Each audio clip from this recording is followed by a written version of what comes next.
샬롬, 하나님과 동행하는 새벽기도회 달라스 임마누엘 교회 권성철 목사입니다. 오늘도 하나님과 동행하며 풍성함을 누리시는 저와 여러분이 되시길 주님의 이름으로 축복합니다. 오늘 말씀은 사도행전 15장 1절에서 41절까지의 말씀입니다. 봉독은 1절에서 11절까지만 하겠습니다. 어떤 사람들이 유대로부터 내려와서 형제들을 가르치되 너희가 모세의 법대로 할례를 받지 아니하면 능히 구원을 받지 못하리라 하니 바울 및 바나바와 그들 사이에 적지 아니한 다툼과 변론이 일어난지라. 형제들이 이 문제에 대하여 바울과 바나바와 및 그 중에 몇 사람을 예루살렘에 있는 사도와 장로들에게 보내기로 작정하니라. 그들이 교회의 전송을 받고 베니게와 사마리아로 다니며 이방인들이 주께 돌아온 일을 말하여 형제들을 다 크게 기쁘게 하더라. 예루살렘에 이르러 교회와 사도와 장로들에게 영접을 받고 하나님이 자기들과 함께 계셔 행하신 모든 일을 말하매 바리새파 중에 어떤 믿는 사람이 일어나 말하되 이방인에게 할례를 행하고 모세 율법을 지키라 명하는 것이 마땅하다 하니라. 사도와 장로들이 이 일을 의논하러 모여 많은 변론이 있은 후에 베드로가 일어나 말하되 형제들아 너희도 알거니와 하나님이 이방인들로 내 입에서 복음의 말씀을 들어 믿게 하시려고 오래전부터 너희 가운데서 나를 택하시고 또 마음을 아시는 하나님이 우리에게와 같이 그들에게도 성령을 주어 증언하시고 믿음으로 그들의 마음을 깨끗이 하사 그들이나 우리나 차별하지 아니하셨느니라. 그런데 지금 너희가 어찌하여 하나님을 시험하여 우리 조상과 우리도 능히 매지 못하던 멍에를 제자들의 목에 두려느냐. 그러나 우리는 그들이 우리와 동일하게 주 예수의 은혜로 구원받는 줄을 믿노라 하니라. 아멘. 하나님의 말씀입니다. 제가 정치 얘기를 그렇게 좋아하진 않지만 어찌됐든 정치인들이 자신을 알리는 방법은 크게 두 가지 정도가 있습니다. 하나는 탑다운 방식입니다. 위에서 아래로의 방식이죠. 가장 대표적인 것이 비례대표 의원이 되어서 국회에 입성하는 것인데 자기 분야에서 전문적인 지식이나 식견을 갖추고 그 분야에서 업적을 세우면 각 정당에서 비례대표로 모셔갑니다. 그렇게 국민들에게 자신을 알리게 되는 것이죠. 또 하나의 방법은 바텀업 방식입니다. 아래로부터 위로의 방식이죠. 기초단체 의원부터 시작하는 겁니다. 지역 주민들을 찾아다니면서 그들의 애환을 듣고 하나하나 차근차근 해결해 나가는 방식이죠. 어떤 방식이 되었든지 정치인들은 이 두 가지 방식으로 자신을 알리게 됩니다. 오늘 본문에서 하나님께서는 교회 공동체 안에 일어난 다툼과 분쟁을 해결하기 위해서 이 두 가지 방법을 동시에 사용하고 있음을 보게 됩니다. 안디옥 교회에서 파송받은 바나바와 바울은 1차 선교여행을 은혜 가운데 무사히 마치고 돌아오게 됩니다. 돌에 맞기도 했고 타우루스 산맥을 넘으면서 어려움을 겪었지만 그들은 믿음 안에서 모든 문제를 잘 해결하고 파송한 안디옥 교회로 돌아왔습니다. 그런데 바울과 바나바가 돌아와 보니까 교회 안에 큰 소동이 있었던 겁니다. 그 이유는 예루살렘 교회에서 온 몇몇 사람들이 이상한 말씀을 그들에게 전했기 때문입니다. 1절 말씀을 보면 어떤 사람들이 유대로부터 내려와서 형제들을 가르치되 너희가 모세의 법대로 할례를 받지 아니하면 능히 구원을 받지 못하리라 하니. 그들은 할례를 받아야 구원을 얻을 수 있다고 안디옥 교회 성도들에게 가르쳤습니다. 할례 문제는 사실 심각한 문제였습니다. 안디옥 교회는 이방인들이 많은 교회였습니다. 유대인뿐만 아니라 이방인들도 많이 있었는데 오직 믿음으로 구원받는 것이 아니라 할례를 받아야 구원을 받을 수 있다라고 가르치는 것은 그냥 넘어갈 수 없는 문제였던 것이죠. 바울과 바나바는 이런 거짓 가르침을 행하는 사람에게 강하게 대응을 하는데요. 2절 말씀을 보면 바울 및 바나바와 그들 사이에 적지 아니한 다툼과 변론이 일어난지라. 형제들이 이 문제에 대하여 바울과 바나바와 및 그 중에 몇 사람을 예루살렘에 있는 사도와 장로들에게 보내기로 작정하니라. 다툼과 변론이 오랫동안 있었지만 해결하지 못했던 겁니다. 그래서 교회는 바울과 바나바를 모 교회인 예루살렘에 보내기로 했습니다.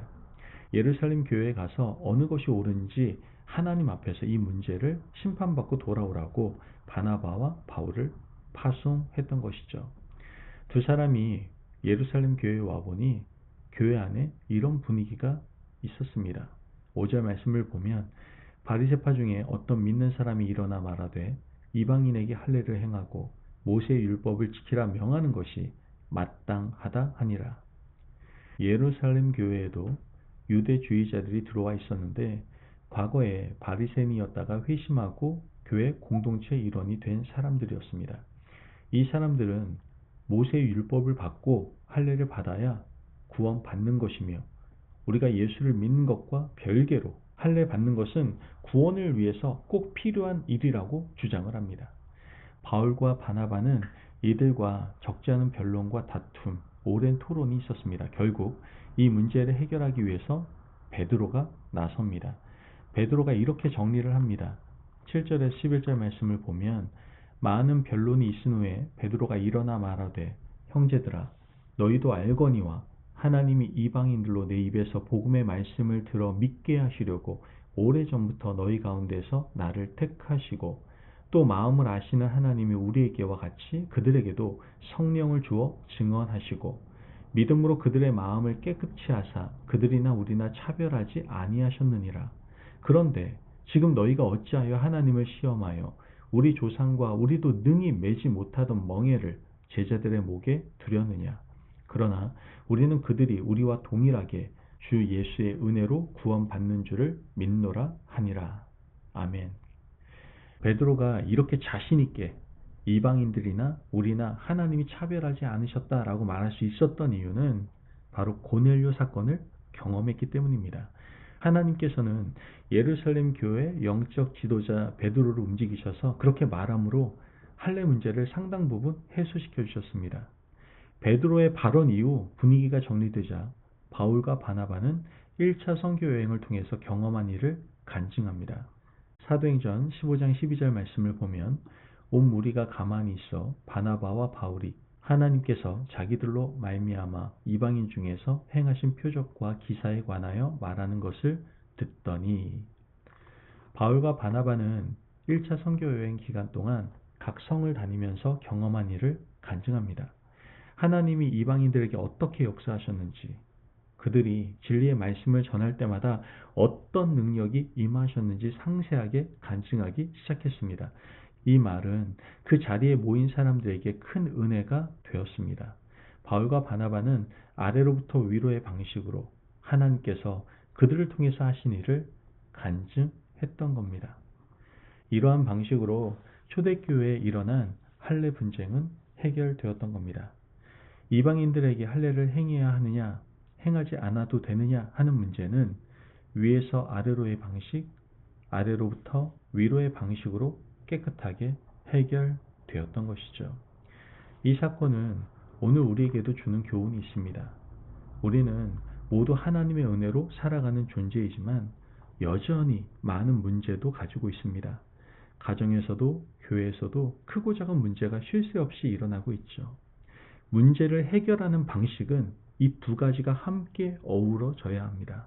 위로부터 주시는 하나님의 은혜가 있어야 되고 아래에서 열심히 일하고 행하는 수고와 노력이 있어야 하는 겁니다. 영적 지도자 베드로의 발언으로 문제가 상당 부분 해결된 것처럼 하나님께서 특별한 은혜를 주셔야만 합니다. 동시에 바울과 바나바가 목숨을 걸고 말씀을 전해서 아래에서부터 위로 문제 해결을 도모했던 것처럼 우리도 부단히 노력해야 된다는 것이죠. 은혜만 바라보고 있어서는 안 되는 겁니다. 하나님의 은혜와 우리의 수고가 만날 때 문제가 해결되는 겁니다. 그러므로 오늘도 기도를 통해서 먼저 하나님의 은혜를 구하시고 동시에 하루를 성실하게 살아가시기를 바랍니다. 이 두 가지가 함께 만날 때 우리 주위에 있는 모든 문제가 깨끗하게 해결되는 놀라운 축복을 누리게 될 줄로 믿습니다. 아멘. 기도하겠습니다. 하나님 감사합니다. 오늘도 우리에게 귀한 말씀의 은혜 허락하심을 감사합니다. 하나님께서 주시는 은혜로 우리 인생에 당면한 문제를 해결할 수 있도록 도와 주시옵소서. 또한 동시에 우리가 할 수 있는, 내가 할 수 있는 수고와 노력을 다할 수 있는 믿음의 사람들 될 수 있도록, 그런 말미암아 이 두 가지가 함께 만나 우리 주위에 있는 모든 문제들이 해결되는 놀라운 축복을 누리는 저희들 될 수 있도록 도와주옵소서. 감사하며 예수님의 이름으로 기도합니다. 아멘. 오늘도 하나님과 동행하며 풍성함을 누리시는 저와 여러분이 되시길 주님의 이름으로 축복합니다. 여러분, 일어나는 모든 문제를 해결하신 주님의 사랑을 기억하며 오늘도 하나님의 은혜를 구하시고 그에 따른 열심을 다하여 수고하시는 하루를 살아가시길 바랍니다. 말씀 안에서 승리하십시오.